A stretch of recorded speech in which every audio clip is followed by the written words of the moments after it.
ይህ ኢትዮጵያ ቴሌቪዥን ነው።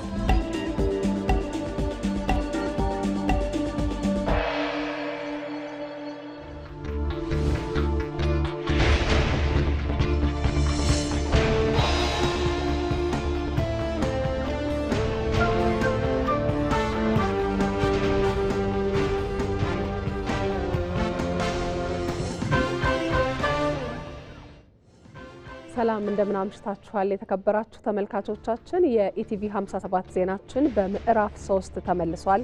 የሰዓቱን አበይት ጉዳዮችን እናስቀድም።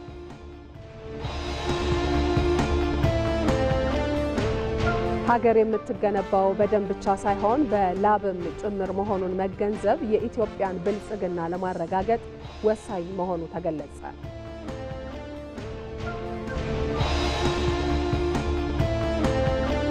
ኢትዮጵያውያን በአንድነት የአዲስ አበባ ከተማን ማህበራዊ ችግሮች ለመፍታት በጋራ ቆመናል ሲሉ የሕዝብ ተወካዮች ምክር ቤት አፈ ጉባኤ ታገሰ ጫፎ ተናገሩ።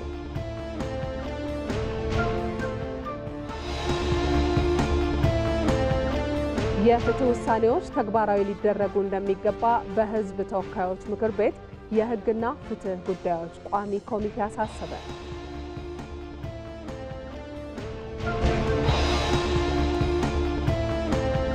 የኢትዮጵያን የታሪክና የፖለቲካ ስብራቶች በማረም የቀደመ ገናናነቷን ለመመለስ እየተሰራ ስለመሆኑ ተገለጸ።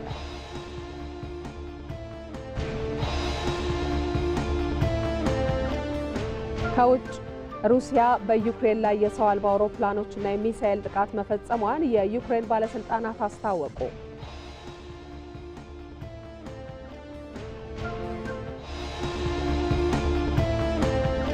በሴቶች የአፍሪካ ዋንጫ ማጣሪያ የመጨረሻ ዙር የመጀመሪያ ጨዋታውን ያደረገው የኢትዮጵያ ሴቶች ብሔራዊ ቡድን 2-0 በታንዛኒያቸው ተሸነፈ። ከስፖርት የመረጥንላችሁ ጉዳይ ነው። ተመልካቾቻችን በዛሬው በኢቲቪ 57 ቆይታችን በአጀንዳነት የምናነሳው ጉዳይ የኢትዮጵያን ብልጽግና ለማረጋገጥ የላብ መስዋዕትነት ምን ያህል ዋጋ አለው የሚለውን ሀሳብ ነው። ለዚህ ጉዳይ ደግሞ ለተጨማሪ ማብራሪያ እዚህ ስቱዲዮአችን እንግዳ ጋብዘን ቆይታ እናደርጋለን። እንግዳችን የአዲስ አበባ ሳይንስና ቴክኖሎጂ ዩኒቨርሲቲ ፕሬዝዳንት ዶክተር ደረጀ እንግዳ ናቸው። ቆየት ብለን በዚህ ጉዳይ ላይ ከሳቸው ጋር ቆይታ እናደርጋለን። ከኢቲቪ 57 ዜና ጋር ማህሌት ታደለ ነኝ። አብራችሁን ሁኑ።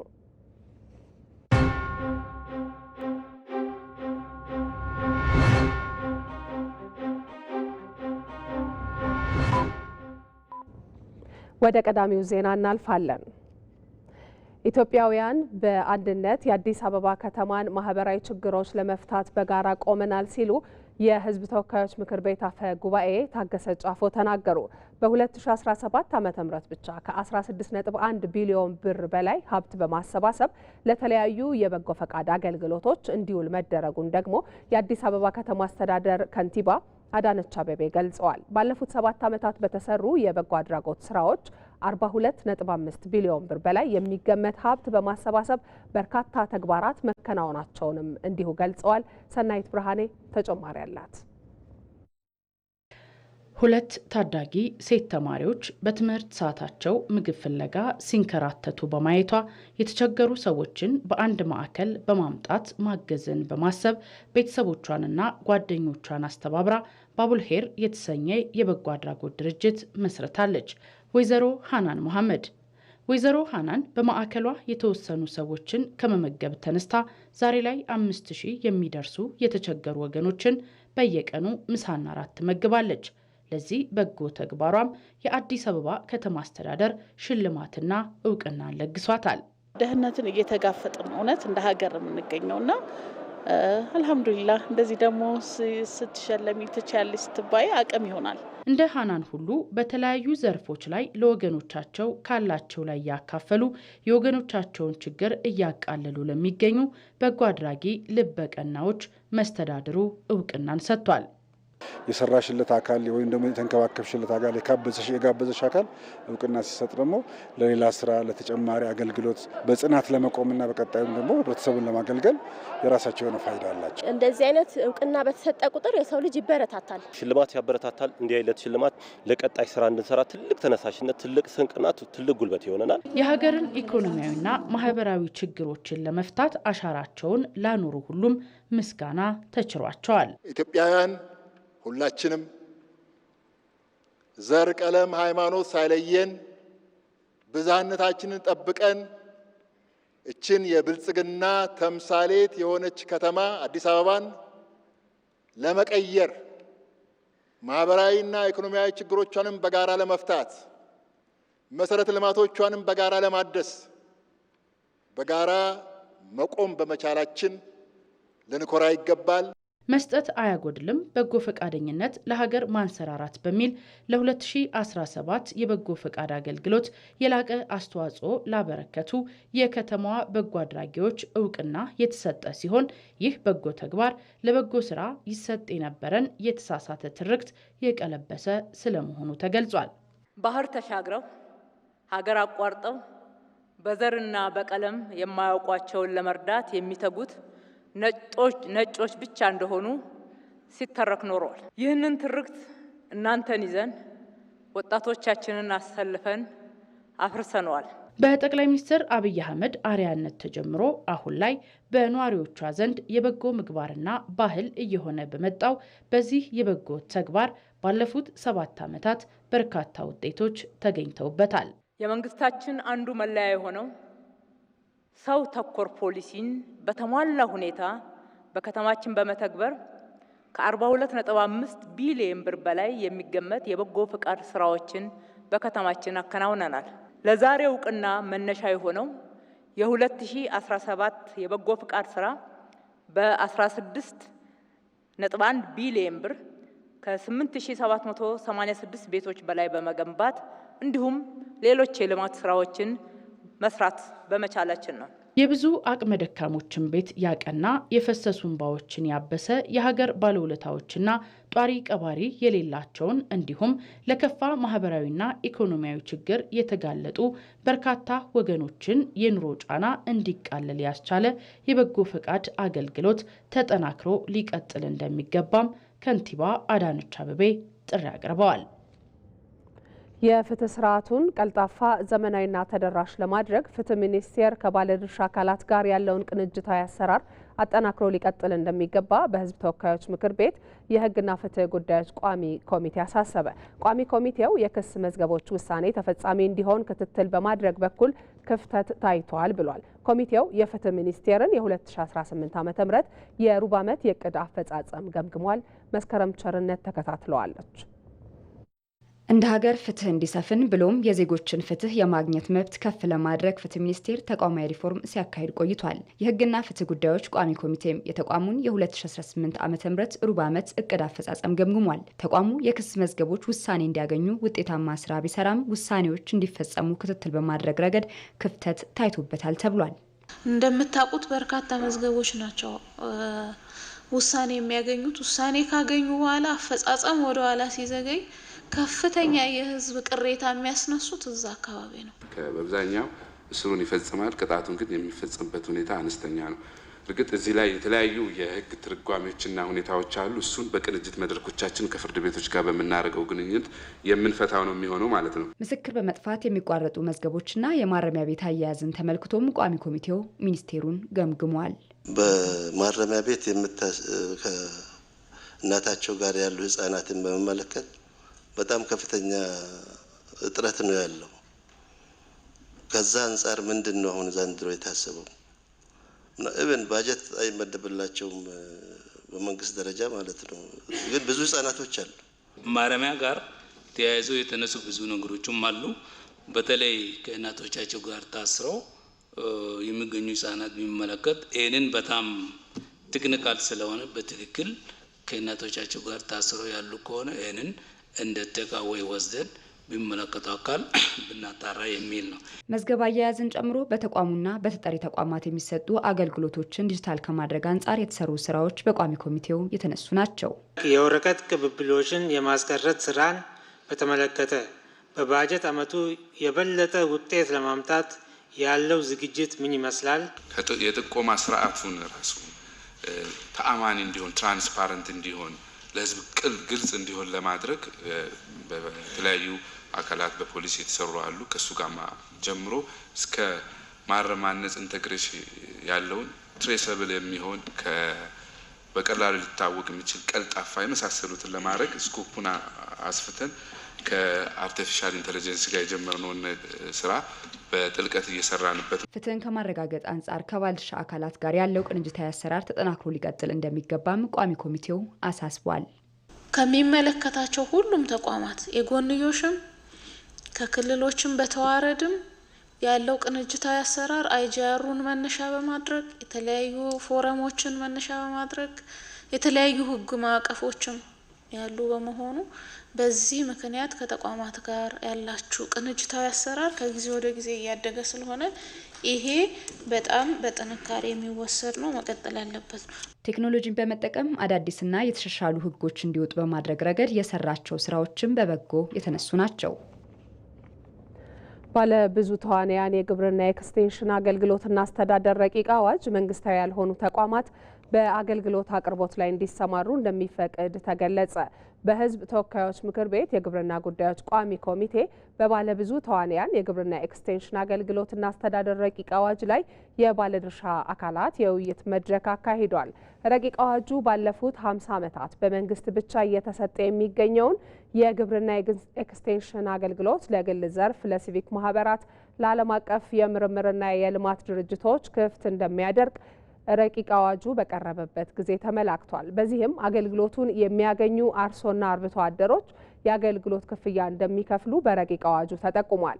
ረቂቅ አዋጁ በኢትዮጵያ የግብርና ኤክስቴንሽን አገልግሎት አስተዳደርና ልማት እንዲሁም በተፈጥሮ ሀብት ዘርፍ ያለውን የተደራሽነት፣ የጥራት፣ የአቅምና የአፈጻጸም ውስንነት ለመፍታት የሚያስችል እንደሆነም ተጠቁሟል።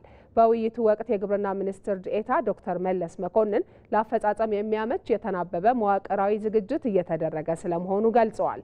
ሪፖርተራችን ሞላ ለማየሁ እንደዘገበው አዋጁ ወደ ስራ ሲገባ የሚቋቋመው ኤክስቴንሽን ፈንድ ሀገራዊ ፋይዳ ያላቸው ፕሮጀክቶችን በልዩ ሁኔታ ለማስፈጸም እንደሚረዳ ሚኒስትር ዴኤታው ዶክተር መለስ ተናግረዋል።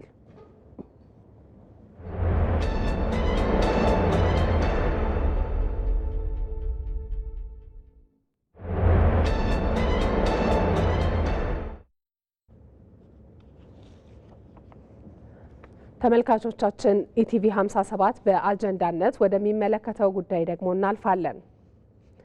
ሀገር የምትገነባው በደም ብቻ ሳይሆን በላብም ጭምር መሆኑን መገንዘብ የኢትዮጵያን ብልጽግና ለማረጋገጥ ወሳኝ ስለመሆኑ ተገለጸ።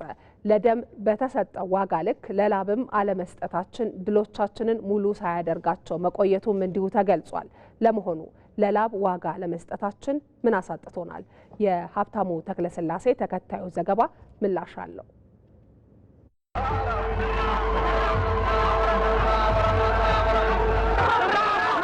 ሀገር ጭንቅ ውስጥ በገባች የልጆቿን ተጋድሎ በፈለገች ጊዜ ኢትዮጵያውያን ከፊት ነበሩ። ተደምረው ኢትዮጵያን አሻግረዋል። ስለ ሀገር ያልሳሱለትን ነፍስ አሳልፈው ኢትዮጵያን አጽንተዋል። እርግጥ ነው ያኔዋ ኢትዮጵያ በደም መገንባት ሕይወትን በሚያስከፍል ለውድ ሀገር ፍቅር በመነጨ መስዋዕትነት መጠበቅ ነበረባት። ገዢ ትርክት ተደርጎ ሲወሰድ የነበረው በደምና በአጥንት ሀገርን ሉዓላዊነት ማጽናት የሚለው እሳቤ ነው።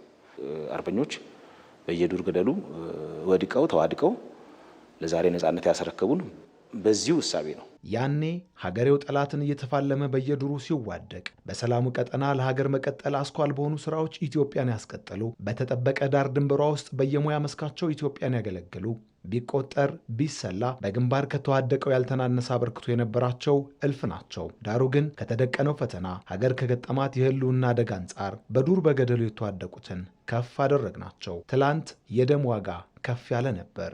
ዛሬስ? አሁን ይሄ እሳቤ በ21ኛ ክፍለ ዘመን ምን መምሰል አለበት ነው። 21ኛ ክፍለ ዘመን አሁን ቀጥታ እንደዚህ ሊወርህ የሚችል ይሄ ሚሊተሪን ጠቅላላ ሙቭ አድርገ ከሆነ አህጉር ወደ ሌላ አህጉር የምትመጣበት ሁኔታ ተቀዛቅዟል። አሁን ያለው የሰዎችን አእምሮ ሳይንቲፊክ በሆነ ኮንትሮል በሳይንቲፊክ ኮሎናይዜሽን ልትለው ትችላለህ። በዛ ውስጥ ነው የወደቅነው። ገብቶሃል? ማርኬትን አሁን ነው ወርቅ ገበያ እዚህ አዲስ አበባ ያለው ኒውዮርክ፣ ጂኒቫ የሆነ አካል ነው የሚወስነው ሰምዌር ተቀምጦ በኮምፒውተር ነው ገብቶሃል? ስለዚህ ይሄ በሆነበት ሁኔታ ይሄ እሳቤ ትርጓሜውን ትንሽ ያጣል።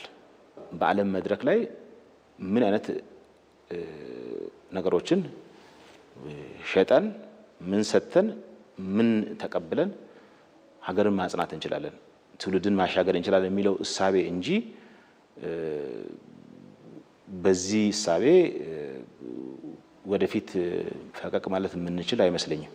አሁን በዓለም ስሪት የጦር አውዱ ተቀይሯል። ማጥቂያ ማንበርከኪያ መንገዱም ተለውጧል። ዳር ድንበራችን ላይ ስንጠብቃቸው በስነ ልቦናችን በደከመው የሥራ ባህላችን ባልጠነከረው አንድነታችን ገብተው የኢኮኖሚ የዳቦ ጥገኝነታችን ላይ እንድንቆይ የሚያደርጉባቸው ውስብስብ መንገዶችን ተግባራዊ ያደርጋሉ። በደም የተከበረ ነጻነት፣ በአጥንት የተረጋገጠ ሉዓላዊነት፣ በሕይወት መስዋዕትነት የተገለለ የህልውና አደጋ በላብ ካልጸና፣ በሰርቶ አምርቶ መትጋት ካልታጀበ ውጤቱ ያው ታሪክ ተናጋሪነት፣ ነበርን ለፋፊነት ይሆናል። የላብ ዋጋ ሀገራት ከፊት የቀደሙበት ያልዘነጉት ጽኑ መንገድ። ምዕራባውያን እኮ ብዙ ሀገሮችን እስከ ቻይና ድረስ ውጊያዎች የነበሩበት ነው። በጦርነት ታሪክ ውስጥ ያልነበረ ሀገር የለም በዓለም ደረጃ። ከጦርነት በመለስ ግን ጠንክሮ በመስራት ውስጥ ለላብ ዋጋ በመስጠት ጃፓኖችም ያደጉት በዚህ ነው። ጀርመኖችም ያደጉት በዚህ ነው። እድገት ምልህ ጠንክራ በመስራት ነው። ከዛ በኋላ ምን ሆነ መሰለህ? ሁሉም ዜጋ በሚችለው ሁሉ ሰርቶ ለማሳየት ይሞክራል። የሀገራት የተራቀቀ ቴክኖሎጂ፣ የመጠቀ እድገት፣ የገዘፈ ተጽዕኖ በደም ብቻ ቆሞ አያውቅም፣ ወደ ላብም ተሻግሮ የሆነ ነው። ኢትዮጵያ ማንሰራራቷን ስትገልጥ በደምም በላብም ከፍ የማለትን ምስጢር ሆናው አሳይታለች። በመጽናት ተምሳሌቱ ታላቁ የኢትዮጵያ ህዳሴ ግድብ ስለ ኢትዮጵያ ከእንዝመት እንነሳ ወዲያ ሳይጠየፉ መስራት፣ ስራን ሳይንቁ መትጋት በእጅጉ ይጠበቃል። ሰላም እንዲመጣ እንለምናለን። ሰላም እንዲመጣ እንሰራለን። ሰላም እስኪመጣ ግን አንቀመጥም፣ እናለማለን። ምርጫችን እንደሱ ነው። ብዙዎች ሰላም እያሉ ኢትዮጵያ ውስጥ ባለፉት 100 ዓመታት ሰላም አልነበረም። አሁን ፌስቡክ እና ዩቲዩብ ስላለ በየቀኑ ስለምንሰማው ነው እንጂ የበዛው ሰላም አልነበረም። የአፄ ቴዎድሮስ ታሪክ ዘመቻ ነው። የአፄ ዮሐንስ ታሪክ ዘመቻ ነው። የመንግስቱም በኋላም የነበረው ሽፍታ ኢትዮጵያ ውስጥ ጠፍቶ አያውቅም። ወንበር ለማጽናትና ሽፍታ ለማሳደድ 100% የደከሙ መሪዎች ሶፍ ዑመርን ዘንግተውታል። ትርፍ ያገኘነው እሱን ነው። ሽፍታ ባህል ስለሆነ እያጠፋ ነው። በአንድ እጃችን እናለማለን ካላልን በቀር ራሱ የምንመኘውን ሰላም አናመጣም፣ አናጸናም። ሰላም ከልማት ውጭ አይጸናም። ህልውና በደም ብቻ፣ ሉዓላዊነት በሕይወት መስዋዕትነት ብቻ የእስካሁን ጉዟችንን ሙሉ ሳያደርገው ቆይቷል። ሁለንተናዊ ድል፣ የተሟላ አሸናፊነት ላብንም ዋጋ ሰጥቶ የኢትዮጵያን ከፍታ ማረጋገጥን መሰረቱ እንደሚያደርግ ራሳችን ባለታሪኮቹ ምስክሮች ነን። ነፃ ሆነን የተሟላ ነፃነትን ያጣንባቸው የዳቦ ፍላጎታችንን የመሙላት ጊዜያት ቃል አውጥተው ድላችን ሙሉ እንዳልነበር ይናገራሉ። ይህ ሁሉ የሚቀየረው ግን ላብን፣ ስራንና ልፋትን ከጦር መስበቅ በመለስ ያለ አገልጋይነትን ዋጋ ስንሰጠው ነው። በደምና በአጥንት ለማጽናት ወራሪ ሲመጣ እሱን እሳቤ ታቀነቅናለህ። ሀገርን የምታሳድገው በላብ ነው። ሰርቆ ማደር ሳይሆን ሰርቶ ማደር ነው። የሚሰሩ ሰዎች፣ የሚተጉ ሰዎች፣ የሚጥሩ ሰዎች ማበረታታት፣ ትልቅ ቦታ መስጠት በጣም አስፈላጊ ነው። ዓለም ያደገችው በዛ ነው። በራስ መቆም፣ ባለጠጎች ደጅ አለመጥናት፣ ወደ ቀደመ ሀያልነት ባለተጽዕኖነት መመለስ ከደም ይልቅ ላብን በሚያስከፍለው ግንባር መዝመትንም ይጠይቃል። ቁጭት ደግሞ መስፈንጠሪያው። ለኢትዮጵያ ብልጽግና ተደምሮ ጸንቶ በመቆም በትጋት መስራት ከሁሉም ኢትዮጵያውያን ይጠበቃል። ደቡብ ኮሪያን ከድህነት ለማላቀቅና ሰላሟ የተጠበቀ እንዲሆን ለማድረግ በወቅቱ የነበሩ ዜጎቿና መሪዋ ታላቅ መስዋዕትነትን ከፍለዋል ሲሉ የዓለም አቀፍ ወጣቶች ህብረት የኢትዮጵያ ዳይሬክተር ዶክተር ናምፖል ሂዮን ገለጹ። ኢትዮጵያ አሁን የያዘችውን የእድገት ጎዳና በፍጥነት እንድታሳካ ዜጎቿ በአንድነት ሊሰሩና እንደ ደቡብ ኮሪያ ዜጎች መስዋዕትነት የተሞላበትን ቁርጠኝነት ሊያሳዩ ይገባልን ብለዋል። ሰናይት ብርሃኔ ዛሬ ላይ ዘመናዊ የሆኑ መኪናዎችን እንዲሁም የተለያዩ የኤሌክትሮኒክስ ዕቃዎችን በዓለም ላይ በስፋት የምታቀርበው ደቡብ ኮሪያ በ1950ዎቹና 60ዎቹ በከፋ ድህነት ውስጥ እንደነበረች ታሪክ ያስረዳናል። አሁን በዓለም ላይ ከበለጸጉ ሀገራት ተርታ ስሟ በጉልህ የሚነሳው ሀገረ ደቡብ ኮሪያ ከዚያ ከከፋ ሁኔታ እንዴት ልትሻገር ቻለች? ደቡብ ኮሪያን ያበለጽጓት አንድ ታዋቂ መሪ ፕሬዚዳንት ፓርክ እሳቸው ተነስቶ ነበርና የፈረሰችውን ደቡብ ኮሪያን ለማበለጸግ በጣም ከፍተኛ ጥረት አድርጎ ነበር። ከዛ የእሳቸው ጠንካራ መሪነት መንፈስ ተስፋ ወደ ቆረጡት ህዝብ ድረስ ደርሶ ነበርና ከዛ ህዝቦች በጠንካራ መንፈስ ድህነታችን እጣ ፋንታች አይደለም፣ እጣ ፋንታችንን ልንቀይር እንችላለን። ይህ ድህነት በእኛ ትውልድ እናበቃ። ለ19 ዓመታት በመላው ኢትዮጵያ በመዘዋወር የተለያዩ ስራዎችን በተለይም ትኩረታቸውን ወጣቶች ላይ በማድረግ እየሰሩ የሚገኙት ደቡብ ኮሪያዊ የዓለም አቀፍ ወጣቶች ህብረት የኢትዮጵያ ዳይሬክተር ዶክተር ናምፕል ሂዮን የስልጣኔ መፍለቂያ የአባይ ወንዝ መነሻ የሆነች ኢትዮጵያ አሁን ለያዘችው የእድገት ጉዞ ህዝቦቿ የደቡብ ኮሪያ ዜጎች ከከፈሉት መስዋዕትነት ትምህርት ሊወስዱ ይገባል ይላሉ። የውጭ ምንዛሪ አልቆባት ነበርና ስለዚህ ብሔራዊ ኪሳራ ነበር። በዛን ጊዜ የደቡብ ኮሪያ ህዝቦች ከራሳቸው ቁምሳታቸው የወርቅ ጆሮ፣ የወርቅ ሀብል፣ የወርቅ ነገሮች አውጥተው ለመንግስት አቅርበው ነበር። በዚህ አንድነት ምክንያት ለአይኤምኤፍ ከፍተኛ ብድርን ሙሉ በሙሉ መልሰው ነበር።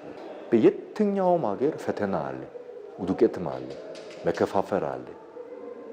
በዚህ ሰዓት ክቡር ጠቅላይ ሚኒስትራችን መሪያችንን በሙሉ ልባችን እየተከተልን አንዳንድ ብሔራዊ ኪሳራ ፈተና ቢያጋጥመንም በዚህ መንፈስ የምንጋፈጥ ከሆነ ማንኛውም ፈተና ልናለፍ እንችላለን።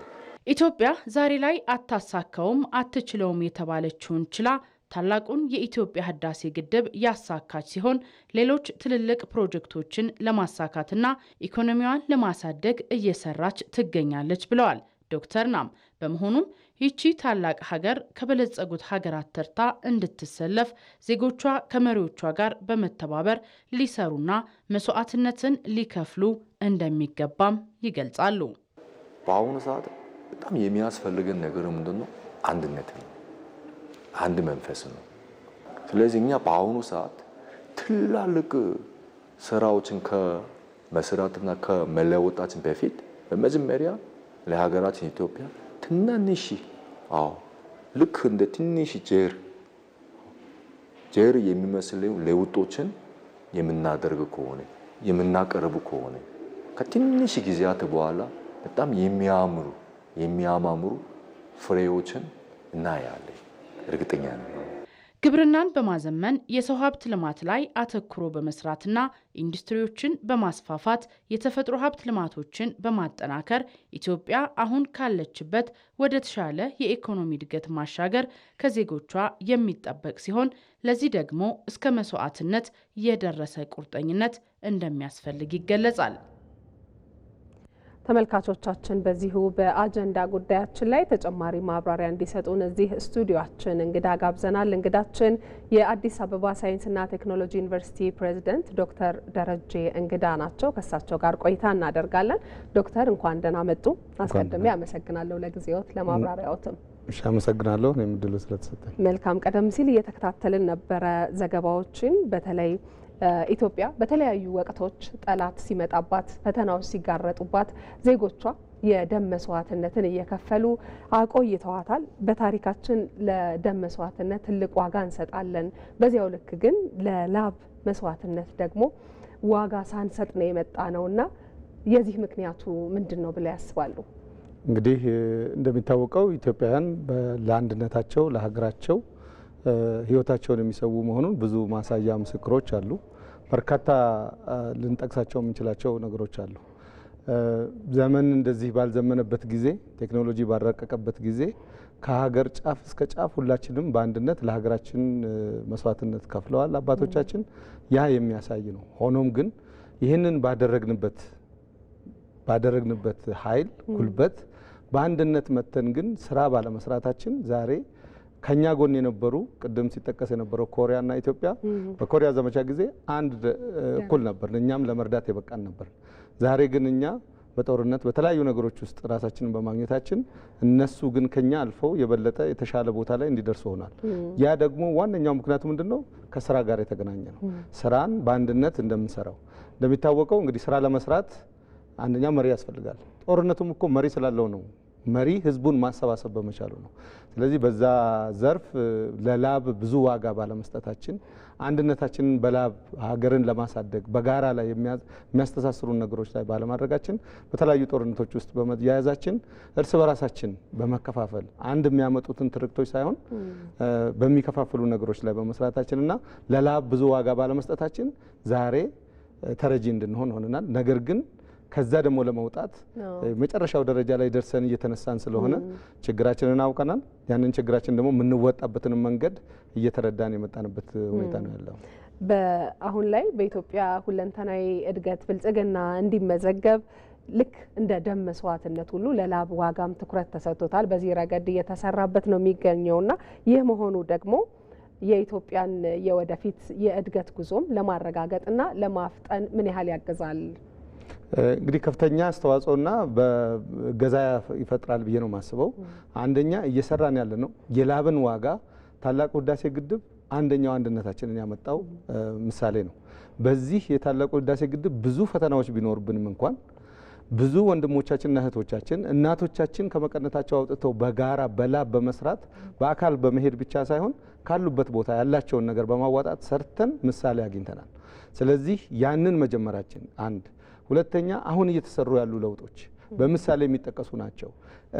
የስራ ባህላችን አንደኛው እኮ አንድ ላይ በላብን ለማምጣት እኮ የስራ ባህል ነው። ይህንን የምንሰራቸውን የስራ ባህሎች 24 ሰዓት መስራትን እያየን ነው፣ በምሳሌ እየተረዳን ነው። ይህንን በምንመጣበት ጊዜ በዚህ ልክ ከፈጠንን የበለጠ ሀገራችን ካለችበት የምንወጣበትና የላብ መስዋዕትነት ውጤት እንደሚያወጣ በምሳሌ በአዲስ አበባ ከተማ መስተዳድር በተለያዩ የኮሪደር ልማቶች አሁን በምናያቸው ልማቶች የምናያቸው በግብርና ያመጣናቸው ለውጦች እንግዲህ ስንዴ ኢትዮጵያ ውስጥ ከድሮ ጀምሮ ይመረታል። ሆኖም ግን አሁን በምናመርትበት ልክ አልነበረም። ለምን? ይሄ የላብ ውጤት ነው፣ የቪዥን ውጤት ነው፣ የአሰራር ውጤት ነው።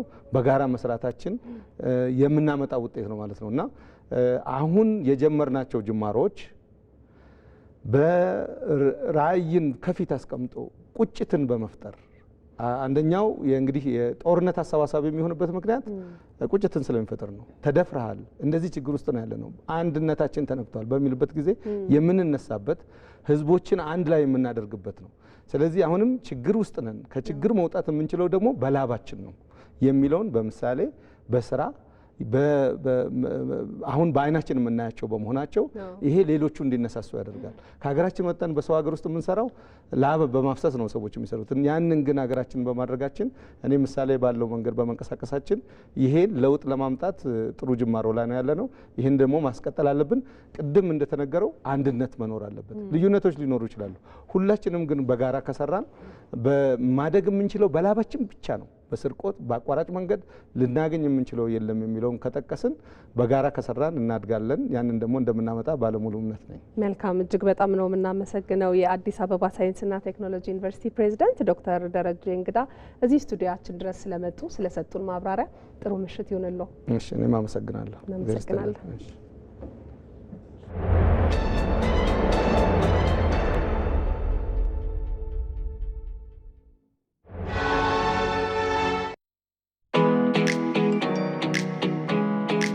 የቴክኖሎጂ ችሮታዎች ባደጉ ቁጥር ሰውን ለመጉዳት የሚጠቀሟቸውም ይበዛሉ።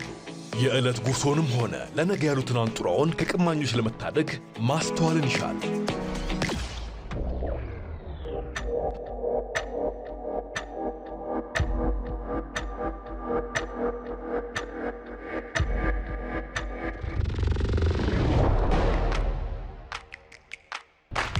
ማንኛውንም መተግበሪያ ከአፕ ስቶርና ከፕሌይ ስቶር ብቻ በማውረድ የተቀበሉት ብር አካውንት ውስጥ መግባቱን በማረጋገጥ አጠራጣሪ ማስፈንጠሪያዎችን ወይንም ሊንኮችን ባለመንካት ያልተረጋገጠ የማህበራዊ ሚዲያ ንግድ ላይ ባለመሳተፍና የሐሰት ማስታወቂያዎችን ባለማመን ራስዎን ከመጭበርበር ይታደጉ። የኢትዮጵያ ንግድ ባንክ ሁሌም የሚተማመኑበት ባንክ።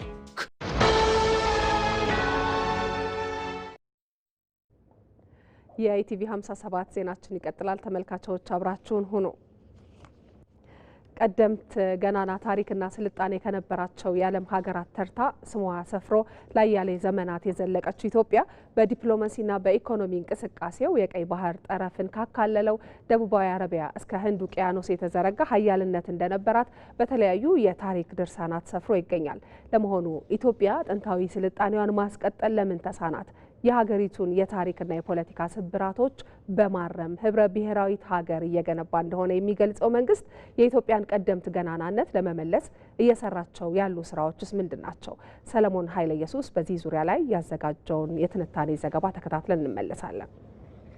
ዳጎስ ያሉና እድሜ ጠገብ የታሪክ ድርሳናት ሲገለጡ ገናና ታሪክ፣ ጥንታዊ ስልጣኔና የዳበረ ባህል ገንብተው ባልተቋረጠ የሥነ መንግሥት አስተዳደር ስልት ስማቸውን ከፊት ካስቀደሙ ሀገራት ተርታ ትመደባለች ኢትዮጵያ። የሀገሪቱ የቀደምት ታሪኳ ሲገለጥ በራሷ የወርቅ መገበያያ ሳንቲሞች ከደቡብ አረቢያ እስከ ህንድ ውቅያኖስና የቀይ ባህር ጠረፎች ካጋመዳቸው ሀገራት ጋር ጠንካራ የንግድ ልውውጥና የህዝብ ለህዝብ ትስስር ፈጥራ ዘለግ ላሉ ዘመናት በስልጣኔ እንደኖሮች ዛሬም ድረስ አሻራቸው ያልደበዘዙ የስልጣኔዋ ምልክቶች ሕያው ምስክሮች ናቸው። እዚህ ላይ ግን አንድ ጥያቄ ይነሳል። የአክሱምን ስልጣኔ ያገነኑ አስተሳሰቦች፣ የላሊበላን ረቂቅ ኪነ ህንፃ የፈለፈሉ እጆች፣ የጎንደርን አብያተ መንግስታት ያነበሩ ስልጡን ህዝቦች፣ የጀጎልን ግንብ የእድገታቸው ማሳያ ያደረጉ ህዝቦች ስለምን የዚችን ሀገር እድገት ማስቀጠል ተሳናቸው?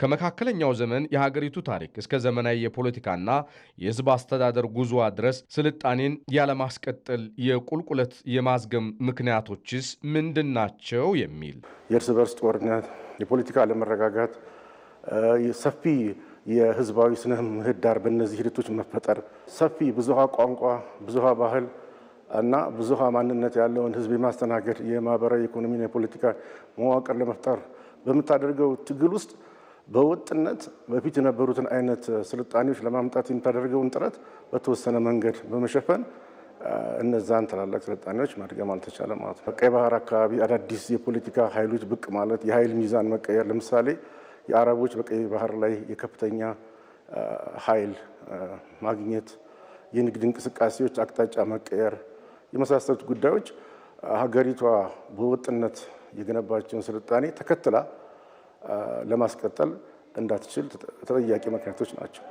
በዜጎች መካከል ከፋፋይ ትርክቶች መቀንቀናቸው፣ አግላይነት የተጫነው የፖለቲካ ስርዓት በሀገሪቱ መንሰራፋትና የሀገሪቱን ብሔራዊ ጥቅም የሚያስጠብቁ ጉዳዮች ፊት ለፊት ጎልተው እንዲወጡ አለማድረግም ለሀገሪቱ የቀጣይ እድገት ማነቆች ሆነው ስለመቆየታቸውም ከብዙ በጥቂቶቹ የሚጠቀሱ እንደሆኑ ይታመንባቸዋል።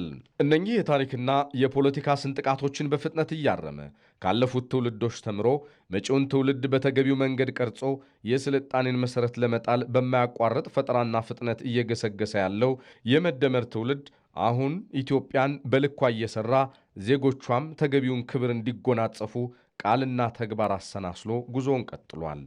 ኢትዮጵያ በረጅም የታሪክ ሂደቷ ውስጥ አንድ ትልቅ ችግር አጋጥሟታል።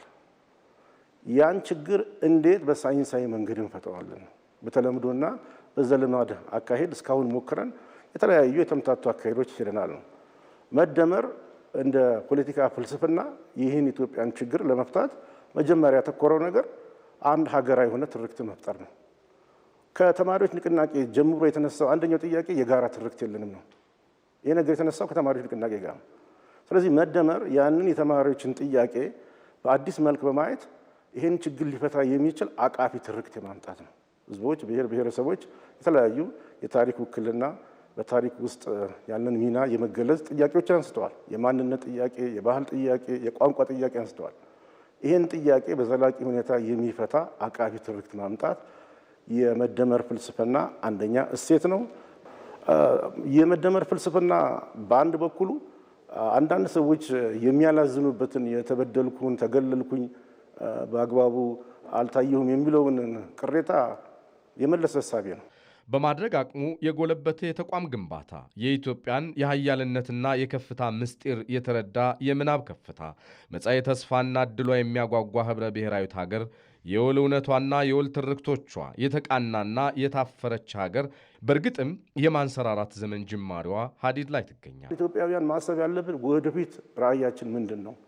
ወደፊት ለልጆቻችንስ የምናወርሰው እኛ የተጎዳንባቸውን ችግሮች ነው ወይስ አዳዲስ አማራጮችን ሞክረን እነዚህን ችግሮች ቀስ በቀስም ይሁን በተለያየ መንገድ ለመፍታት መሞከር አለብን ነው። አሁን የቀረበው የመደመር ፍልስፍና አቃፊነት ነው፣ ጥያቄ የለውም። አቃፊነት ነው። የተባበረ ክንድ ያሸንፋል። መተባበራችን የሚያስፈልግበት ጊዜ ነው። ብዙ የውጭና የውስጡ ችግሮች እየመጡብን ነው። ይሄ ለኛ ወሳኝ ጊዜ ነው ማለት በጣም ወሳኝ ጊዜ ነው እና የጊዜውን ወሳኝነት በመረዳት ምንም ሳንቆጥብ ጥረታችንን ለሚፈለገው ዓላማ በማዋል ለልጆቻችን መልካም ዘመን መልካም ጊዜ ለማስተላለፍ ቆርጠን እነሳ ነው። ቁርጠኝነት የሚጠይቅ ዘመን ነው። ተለዋዋጭና ተቀያያሪ በሆነው የዓለም የጂኦፖለቲካ የኃይል አሰላለፍ እሳቤዎች ኢትዮጵያን አስማምቶ ማስቀጠልን ግቡ ያደረገው ይሄው የመደመር እሳቤ የማይበገር ኢኮኖሚን ገንብቶ የጋራ ትርክትን አጽንቶ ኢትዮጵያን የኢትዮጵያውያን ኩራት ሁና እንድትቀጥል ማስቻል የሞት ሽረት ዓላማው አድርጎ ጉዞውን ያደረገው ትውልድ አሁን በእርግጥም እውን ሆኗል። አባይ ወንዝና ቀይ ባህር ከኢትዮጵያ ጋር ካላቸው ታሪካዊ ትስስር አኳያ የሀገሪቱን መጻኢ ዕድል የሚወስኑ ናቸው። ኢትዮጵያ በታሪክ በተፈጥሮና በጂኦግራፊ አቀማመጥ የሁለቱ ውሃዎች ሕጋዊ ባለቤትነት ቢኖራትም ከቀይ ባህር ግን ከተገለለች ቆይታለች። ከተገለለችበት የባህር በር ባለቤትነት ለመመለስ ጥረት እያደረገች ያለችው ኢትዮጵያ አባይን በህዳሴ እንዳበሰረች ሁሉ የቀይ ባህር መውጫዋንም ታሳካዋለች። ይመራደም ተጨማሪ አለው። ሁለቱ ውሃዎች ከኢትዮጵያ ታሪክ ጋር በእጅጉ የተጋመዱ የአንድ ሳንቲም ሁለት ገጽታዎች ናቸው። አባይና ቀይ ባህር ካላቸው የማይነጣጠል የታሪክ ቁርኝት አንጻር ኢትዮጵያን ያለ አባይ፣ ቀይ ባህርን ያለ ኢትዮጵያ ማንሳት እንደ ግንጥል ጌጥ ይቆጠራል። ሆኖም ግን ሀገሪቱ በውሃ የተከበበችውን ሳለ በውሃ ጥም የምትቸገር መሆኗ የዘመኑ የግር እሳት፣ የትውልዱ የበረታ ቁጭት ሆኗል። ቁጭቱ የበረታው ደግሞ ኢትዮጵያ ህልውናዋም ልዕልናዋም ከቀይ ባህርና ከራሷ ማህፀን ከሚነሳው ሀገር አቋራጩ በረሃና ቀዝቃዡ አባይ ውሃ ጋር እየተሳሰረ በመሆኑ ነው። እርግጥ አባይና ቀይ ባህር የኢትዮጵያ ታሪካዊ ተፈጥሯዊና ህጋዊ ወይም ፍትሃዊ ማንነቶቿ ስለመሆናቸው ታሪክ ራሱ መዝገቡን ገልጦ አይኑን አውጥቶ ቆሞ ይመሰክርላታል። ለኢትዮጵያ መነሳትም ሆነ መውደቅ፣ ለኢትዮጵያ መበልጸግም ሆነ ማደግ ወይም መድሄት ቀይ ባህርና አባይ በእጅጉ ከኢትዮጵያ ታሪክ ጋር የተቆራኙ ናቸው፣ የተሳሰሩ ናቸው። ቀይ ባህርና አባይ የኢትዮጵያን መጻኤ ዕጣ ፈንታ የሚበይኑ ለሀገሪቱ እድገት የሚሆኑ ውድቀት መሰረት ተደርገው የሚወሰዱ ናቸው። ለዚህም ነው አሁን ላይ የባህር በር ባለቤትነት ጉዳይ ለኢትዮጵያ በውስጥ ከመብሰልሰል ይልቅ ወደ አደባባይ የወጣ አጀንዳዋ የሆነው። የቀይ ባህር ቀጣና በብዙ ማይል ርቀት በሩቅ ያሉ ሀያላን ሀገራት ጭምር መጥተው ብሔራዊ ጥቅማቸውን ለማስከበር ጂኦ ስትራቴጂያዊ ቁመናቸውን ለማስጠበቅ የወታደራዊና ምጣኔ ሀብታዊ መሻኮቻ ካደረጉት ዋላ ድር ብለዋል። ከባህሩ በቅርበት ያለችው ኢትዮጵያ ደግሞ ወደ አጣቸው የባህር በር ባለቤትነት እንደገና ልመለስ ስትል በታሪክ በጂኦግራፊያዊ አቀማመጥና የኢኮኖሚ እድገት ምክንያት ህጋዊ መብቷን ይዛ ነው። ሰፊ የህዝብ ቁጥርን ይዛ የአዳጊ ኢኮኖሚ ግስጋሴን ጨብጣ ኢትዮጵያ የጂኦግራፊ እስረኛ የምትሆንበት ወደ ባህሩ እንዳትዘልቅ ጥላቻ ካልሆነ በስተቀር ውሃ የሚያነሳ መክንዮ የለም። ኢትዮጵያ እንግዲህ ማደግ አለባት፣ መልማት አለባት። ለማደግ ለመልማት ለመበልጸግ እነዚህ ወሳኝ ውሃዎች አባይና ቀይ ባህርን ትኩረት አድርጋ መስራት ይኖርባታል። ይሄ መጀመሪያው ነው። ሌላው እንደ ኢትዮጵያዊ እንደ ዜጋ እኛ ያለን አንድ ሀገር ነው። እንደ ሀገር ቀና የሚያደርጉን ጉዳዮች ላይ በጋራ በመግባባት ነቅተን መስራት ይኖርብናል። ኢትዮጵያ እንደ ሀገር ለአንሰራራ ወደ እድገት ልስፈንጠርበት ብላ ካሰበችበት ከፍታ ለመድረስና ያን ህልሟን ሙሉ የሚያደርገው የባህር በር ባለቤትነቷ ሲረጋገጥ ነው። ኢትዮጵያ በራሷ በተፈጥሮ ሀብት በአባይ ወንዝም ቢሆን ሙሉ የመልማት መብቷን ተጠቅማ አዲስ ምዕራፍን ከፍታለች። ከታችኛው የተፋሰሱ ሀገራት በትብብርና በፍትሐዊነት አብሮ የማደግ መርህን ሁሌም የምታራምደው ኢትዮጵያ አባይ ወንዝን የመጠቀም የህልውናዋ ጉዳይ ነው። ቀጠናችንን የጋራ የመልማት ፍላጎት ያገናዘበ ትብብርና ትስስርን ለማጠናከር ዲፕሎማሲያዊና ሰላማዊ ጥረቶች ይደረጋሉ። መንግስት ፍትሐዊና አስተማማኝ የባህር በር ለማግኘት ከቀጠናው ሀገራት ጋር በዲፕሎማሲያዊና በሰላማዊ መንገድ ይሰራል። አባይን በህዳሴ አዲስ ምዕራፍ እንደጻፈች ሁሉ ኢትዮጵያ በአንድ ወቅት እንደ ዋዛ ፈዛዛ ያጣችውን የቀይ ባህር ባለቤትነት ጉዳይ አሁን በተጀመረው ግለትና ጉዞ የምታሳካው ይሆናል። በኢትዮጵያ የውሃ ሀብት ልማትና አስተዳደርን ለማሻሻል በቀጣይ 10 ዓመታት የሚተገበር የተፋሰሶች ክትትል ስትራቴጂ ወደ ስራ መግባቱን የውሃና ኢነርጂ ሚኒስቴር ገለጸ። ከሰሃራ በታች ያሉ የአፍሪካ ሀገራት በራስ አቅም የሚሰሩ የውሃ ፕሮጀክቶችን ማስፋፋትና በቴክኖሎጂ የታገዘ መረጃ ማበልጸግ እንዳለባቸው ደግሞ ባለሙያዎች ተናግረዋል። በአፍሪካ የውሃ አስተዳደር የዲጂታል ቴክኖሎጂ መፍትሄዎች በሚል ሀሳብ የ3 ቀናት አውደ ጥናት በአዲስ አበባ መካሄድ ጀምሯል። ሞላ አለማየሁ በኢትዮጵያ 12 የወንዝ ተፋሰሶች ያሉ ሲሆን በእነዚህ ተፋሰሶች 500 የሚደርሱ የከርሰ ምድር ውሃ መለኪያዎች መኖራቸውን የውሃና ኢነርጂ ሚኒስቴር መረጃ ያመለክታል። እነዚህ የተፋሰሱ የውሃ መለኪያዎች ግን ሙሉ በሙሉ ዘመናዊ ቴክኖሎጂ ውጤት የያዙ ባለመሆናቸው የተፋሰሱን ትክክለኛ መረጃ ከማግኘት አንጻር ክፍተቶች እንዲኖሩ አድርጓል። በዚህም ምክንያት ኢትዮጵያ ያሏትን የገጸ ምድርና የከርሰ ምድር ውሃ ሀብት የተሟላ መረጃ በመያዝ ለማልማትና ለማስተዳደር ስራዎች እንደሚያስፈልጉ ይገለጻል። ለዚህም የውሃና ኢነርጂ ሚኒስቴር በቀጣይ 10 ዓመታት ተተግብሮ ውጤት ያመጣል ያለውን የተፋሰስ ክትትል ስትራቴጂ ወደ ሥራ ማስገባቱን የሚኒስትሩ ከፍተኛ አማካሪ ዶክተር ሚካኤል መሐሪ ተናግረዋል። ያ የክትትል ስትራቴጂ ምንድን ነው? አንደኛ ወንዞቻችን፣ ተፋሰሶቻችን በየትኛው ቦታ ላይ መለካት እንዳለባቸው፣ የትኛው ቦታ ላይ ምን አይነት መሳሪያ መተከል እንዳለበት፣ ይሄ ደግሞ ለገጸ ምድር ውሃው ብቻም ሳይሆን ለከርሰ ምድርም ውሃ አጠቃላይ ያሉትን ፊዚካል ፓራሜትሮች የውሃው መጠን ብቻም አይደለም፣ ጥራቱንም ሌሎች የጥራት ኢንዲኬተሮችንም በአጠቃላይ ለክቶ ለወደፊቱ በሚጠቅም መልኩ ለማደራጀት አልሞ የተሰራ ስትራቴጂ ነው። መንግስትም ሌሎች የዴቨሎፕመንት ፓርትነሮችም በሚቀጥሉት ዓመታት አንድ ላይ አድርገን ይህን የቤዚን ሞኒተሪንግ ስትራቴጂ በሚቀጥሉት 10 ዓመታት ውስጥ ለማስፈጸም ነው እቅድ የያዝነው። አይ ቲንክ እነዚህ ነገሮች በሚፈጸሙበት ጊዜ በእርግጠኝነት መናገር የሚቻለው አሁን ያለውን አይነት የሀብት አስተዳደር፣ አሁን ያለውን አይነት የሀብት ብክነት ይኖራል የሚል ግምት የለኝም። ኢትዮጵያ ያላትን የከርሰ ምድርና የገጸ ምድር የውሃ ሀብቶች በሳተላይት የታገዘ መረጃ በማደራጀት ለሚመለከታቸው ተቋማት እያቀረበ መሆኑን የኢትዮጵያ ስፔስ ሳይንስና ጂኦስፓሻል ተቋም ይገልጻል። በተለይም የምርምር ስራዎችን ወደ አንድ ማዕከል በማምጣት ለልማት እንዲውሉ እየሰራ መሆኑን ዋና ዳይሬክተሩ አብዲሳ ይልማ ተናግረዋል። እነዚህ መረጃ ሴታክል መረጃዎች ደግሞ ለልማት አስፈጻሚ ተቋማት ለሚመለከታቸው እንዲደርስ እናደርጋለን። የተበታተነው ስራ ቅርጽ እንዲይዝ መልክ እንዲይዝ ደግሞ ለዛ ነው ማዕከል ያደራጀ ነው ማለት ነው። የውሃ መቆጣጠሪያ ማዕከል የወተር ሞኒተሪንግ ሴንተር ብለን በእኛ ኢንስቲትዩት ብቻ የሚሰሩ የምርምር ስራዎች ብቻ ሳይሆኑ በሌሎች ተቋማትም በግለሰብ ሪሰርቸሮችም የሚሰሩትን ኢቭን ከኢትዮጵያም ውጭ ሌሎች ሪሰርቸሮች በኢትዮጵያ ውሃ ላይ የሚሰሩትንም መረጃም ጭምር ወደ አንድ ማዕከል አንጥተን እነዚህን ሲንተሳይዝ አድርገን ለልማት እንዲውል የማድረስ ስራ ጀምረናል። እነዚህ ሁሉ በቴክኖሎጂ ነው የሚሰሩት ማለት ነው። ዓለም አቀፉ የውሃ አስተዳደር ተቋምና ዲጂታል አፍሪካ በጋራ ያዘጋጁት በአፍሪካ የውሃ አስተዳደር የዲጂታል ቴክኖሎጂ መፍትሄዎች በሚል መሪ ቃል በአዲስ አበባ እየተካሄደ ይገኛል።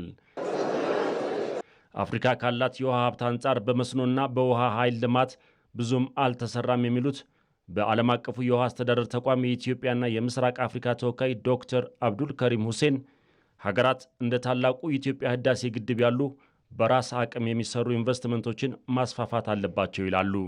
በአፍሪካ ደረጃ በአንድ በኩል ኢንቨስትመንቶችን ማስፋፋት ነው። አፍሪካ በራሱ ሪሶርስ ልክ ለምሳሌ አሁን በህዳሴ ግድብ እንደተደረገው በራሱ ሪሶርስም ኢንቨስትመንትን ማስፋፋት አለበት። ሁለተኛ ነገር ደግሞ ያን ኢንቨስትመንት በትክክል ፕላን ለማድረግ ፕሮጀክቶቹን በትክክል ማኔጅ ለማድረግ ዳታ ያስፈልጋል።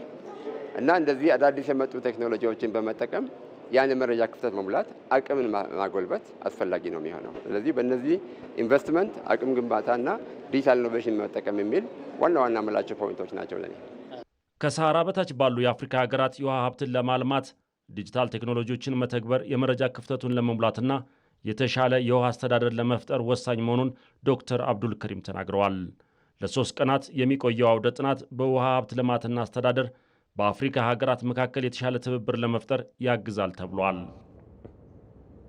ትውልዱ ከነገ እድሎቹ ጋር የሚገናኝበት ተስፋው እንዳይጨልም ተማሪዎችን ወደ ትምህርታቸው በመመለሱ ሂደት ሁሉም ሊረባረብ እንደሚገባ በአማራ ክልል በምክትል ርዕሰ መስተዳድር ማዕረግ የማህበራዊ ዘርፍ አስተባባሪና የትምህርት ቢሮ ኃላፊ ዶክተር ሙሉነሽ ደሴ ጠየቁ። በክልሉ በዘንድሮ የትምህርት ዘመን 7.4 ሚሊዮን ተማሪዎችን መዝግቦ ለማስተማር ከታቀደው ውስጥ እስካሁን የተመዘገቡት 3.8 ሚሊዮን ብቻ መሆናቸውም የክልሉ የ2018 በጀት ዓመት የመጀመሪያው ሩብ ዓመት እቅድ አፈጻጸም የግምገማ መድረክ ላይ ተገልጿል። ሳሙኤል ወርቃየሁ ትምህርት መሰረታዊ የህፃናት መብት ከመሆኑም ባሻገር ትውልዱ ከነገ እድሎቹ ጋር የሚገናኝበት መሰረት ነው። ይህ ይሁን እንጂ ታዲያ በተለያዩ ጊዜያት የሚፈጠሩ ግጭቶች ጫና የሚፈጥሩት የትምህርት ዘርፉ ላይ ሆኗል። በአማራ ክልል ላለፉት ዓመታት በዘለቀው የጸጥታ ችግር በሚሊዮኖች የሚቆጠሩ ህጻናት ከትምህርት ገበታቸው ውጭ ሆነው መቆየታቸውን መረጃዎች ይጠቁማሉ። ይህ ሁኔታም ታዲያ በተያዘው የትምህርት ዘመንም ተደግሟል። በክልሉ ከሚገኙ ዞኖች መካከል የሰሜን ጎጃምና የደቡብ ጎንደር ዞኖች በበጀት ዓመቱ የመጀመሪያው ሩብ ዓመት ድረስ የተማሪዎች ምዝገባ አፈጻጸምን እንዲህ ይገልጹታል። ወደ 499864 የሚሆኑ ተማሪዎችን አቅደናል። በዚህም መሰረት እስካሁን የተፈጸመው እንግዲህ የእቅዳችን 25% ወይም 127500 ተማሪዎች ናቸው ማለት ነው። ካሉን 503 አካባቢ ትምህርት ቤቶች ወደ 212 የሚሆኑት ወይም የእቅዳችን 43 አካባቢ ለማስከፈት ጥረት ተደርጓል ማለት ነው። የዚህን ዓመት እቅዳችን ብንወስድ ወደ 811221 ተማሪዎችን ለማስተማር አቅደናል። እስካሁን ድረስ ባለው አፈጻጸም ወደ 435000 የሚጠጉ ተማሪዎች ተመዝግበዋል። ይሄ ከእቅዳችን 53% አካባቢ ነው። እንዳልኩት ይሄ ከባለፉት ዓመታት ጋር ስናየው መሻሻሎች አሉ፣ ግን አሁን በርካታ ህጻናት ከትምህርት ገበታ ውጭ ናቸው። ቀጣይ በተለየ መንገድ መስራት ይጠይቃል። የጸጥታ ችግሩ በትምህርት ዘርፉ ላይ እያደረሰ ያለው ስብራት ከባድ ነው የሚሉት የትምህርት አመራሮች ይህን ስብራት መጠገን በሚቻልባቸው መንገዶች ዙሪያ በየአካባቢያቸው የተግባቦት ስራዎች መቀጠላቸውንም ይገልጻሉ። በየደረጃው ካሉ ሃይማኖት አባቶች ጋር፣ በየደረጃው ካለው ተጽዕኖ የሚፈጥሩ አካላት ጋር፣ ከትምህርት አመራሩ ጋር፣ አጠቃላይ ከማህበረሰቡ ጋር ልዩ ልዩ መድረኮችን በማዘጋጀት የትምህርት ቤት ውጭ የሆኑ ተማሪዎችን ወደ ትምህርት ቤት ማምጣት እና አጠቃላይ የትምህርት ቤት ገጽታዎችን የመቀየር ስራ መስራት እንዳለብን የተግባቦት ስራ ነው እየተሰራ ያለው። እሱም በአንጻራዊነት ተወስዶ ሲታይ ካለው ጉዳት አኳያ ስራ የሚጠይቅ ቢሆንም መሻሻሎች እየተስተዋሉ ነው ያለው። በ2018 የትምህርት ዘመን ከባለፉት 2 ዓመታት በተሻለ መልኩ ተማሪዎችን ወደ ትምህርት ገበታቸው ለመመለስ ታሳቢ በማድረግ 7.4 ሚሊዮን ተማሪዎችን መዝግበው ለማስተማር መታቀዱን የገለጹት ደግሞ በክልሉ በምክትል ርዕሰ መስተዳድር ማዕረግ የማህበራዊ ዘርፍ አስተባባሪና የትምህርት ቢሮ ኃላፊ ዶክተር ሙሉነሽ ደሴ ነገር ግን እስካሁን የተመዘገቡት ተማሪዎች ቁጥር 3.8 ሚሊዮን ብቻ መሆኑን ገልጸዋል። 7.4 ሚሊዮን ተማሪ አካባቢ ነው ልንመዘግብ ያቀድ ነው። እስከ ትላንት ድረስ ያለን አፈጻጸም 3.8 ሚሊዮን አካባቢ ተማሪዎችን መዝግበናል እና የተማሪ መዝገባችን አሁንም ብዙም ያሻገረ ብዙም የገፋ አይደለም። ትውልዱ ከነገ እድሎቹ ጋር የሚገናኝበት ተስፋ እንዳይጨልም ተማሪዎችን ወደ ትምህርት ገበታቸው በመመለሱ ሂደት ሁሉም ሊረባረብ እንደሚገባ ኃላፊዋ አጽንኦት ሰጥተዋል። ህብረተሰቡ ከዚህ በላይ ከ2 ዓመት በላይ ልጆቹ ሳይማሩ የሚቀሩ ከሆነ ራሱ ወላጁ ያለበትን ህይወት የመኖር ጣፈንታቸው ጭምር ማይገጥማቸው የከፋና ከየትኛውም ካለም የተነጠለ ህይወት የሚገጥማቸው መሆኑን ትውልዱ የአካዳሚክ ላይ ያለው የትውልድ ቅብብሎች ጋፕ መፈጠሩ ነገ ለሀገራችን፣ ለክልላችን፣ ለህዝባችን አንገት የሚያስደፋ ውጤት የሚያመጣ በመሆኑ የአሁንን የትምህርት ውጤትን ኢሚዲየትሊ ማናየው በመሆኑ የአረዳድ ልዩነቶች ሊኖሩ ስለሚችሉ ህዝባችን ጎናችን ሆኖ እንዲያግዘና ከዚህ በላይ ልጆቻችን በማያውቁት አጀንዳ ባልፈለጉት መንገድ ግባቸው እንዳይጨልም መንገዳቸው እንዳይሰናከል በ21ኛው ክፍለ ዘመን ተቀምጦ የጨለማ ህይወት እንዳይኖሩ በማይምነት ህይወት እንዳይኖሩ እና ከሰው በታች ቁሞት እንዳይሞቱ አደራ ማለት ፈልጋለሁ። የክልሉ ትምህርት ቢሮ ከክልሉ ከተለያዩ ዞኖችና ከተማ አስተዳደሮች የትምህርት አመራሮችና ባለድርሻ አካላት ጋር የ2018 በጀት ዓመት የመጀመሪያ ሩብ ዓመት እቅድ አፈጻጸም የግምገማ መድረክም በባህር ዳር ከተማ ተካሂዷል። ወደ ውጭ ዘገባችን እናልፋለን። ሩሲያ በዩክሬን ላይ የሰው አልባ አውሮፕላኖችና የሚሳኤል ጥቃት መፈጸሟን የዩክሬን ባለስልጣናት አስታወቁ። ከፍተኛ የተባለው የሩሲያ ጥቃት 8 የዩክሬን ከተሞች ላይ ያነጣጠረ ስለመሆኑ ነው የኤኤፍፒ ዘገባ ያመላከተው። በአሜሪካ አማካኝነት ጦርነቱን ለማስቆም እየተደረጉ ያሉ ጥረቶች ቢኖሩም የዩክሬኑ ፕሬዝደንት ግን ተጨማሪ ወታደራዊ እርዳታ ስለመፈለጋቸው ተሰምቷል። የአሜሪካው ፕሬዝደንት ዶናልድ ትራምፕ ከሩሲያ አቻቸው ቭላዲሚር ፑቲን ጋር በቡዳፔስት ሊያደርጉት የነበረው ስብሰባ መሰረዙም የሚታወቅ ነው። ፕሬዝደንት ቮሎዲሚር ዜሌንስኪ ሩሲያ እየፈጸመች ያለችው ጥቃት ሞስኮ ላይ በቂ ጫና እየተደረገባት ስላለመሆኑ ማሳያ ነው ማለታቸውን ኤኤፍፒና ቢቢሲ ናቸው የዘገቡት። በመጨረሻም የስፖርት ዜና።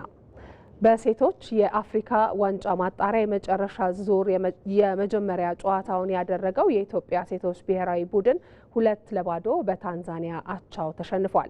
በአሰልጣኝ ዮሴፍ ገብረወልድ እየተመሩ ወሳኝ ጨዋታቸውን ከታንዛኒያ ጋር በአዛም ዓለም አቀፍ ስታዲየም ያደረጉት ሉሲዎቹ 2-0 ተረትተዋል። አይሻ ምኑንካና ጀሚሊ ረጅቡ ለታንዛኒያ የማሸነፊያ ግቦችን ያስቆጠሩ ተጫዋቾች ናቸው። ከቀናት በኋላ የመልሱ ጨዋታ በድሬዳዋ ስቴዲየም ሲደረግ የኢትዮጵያ ብሔራዊ ቡድን በሞሮኮ አስተናጋጅነት የሚካሄደውን የአፍሪካ ዋንጫ ከ14 ዓመታት በኋላ ለመቀላቀል 2 ግቦችና ከዚያ በላይ ማስቆጠር ይጠበቅበታል። ተመልካቾቻችን የኢቲቪ 57 ዜናችን በ3 ምዕራፎች ተከፋፍሎ በተከታተላችሁት መልኩ ተጠናቋል። ከኛ ጋር ስለነበራችሁ እጅግ አድርገን እናመሰግናለን። ማህሌት ታደለ ነኝ። በሰላም እደሩ።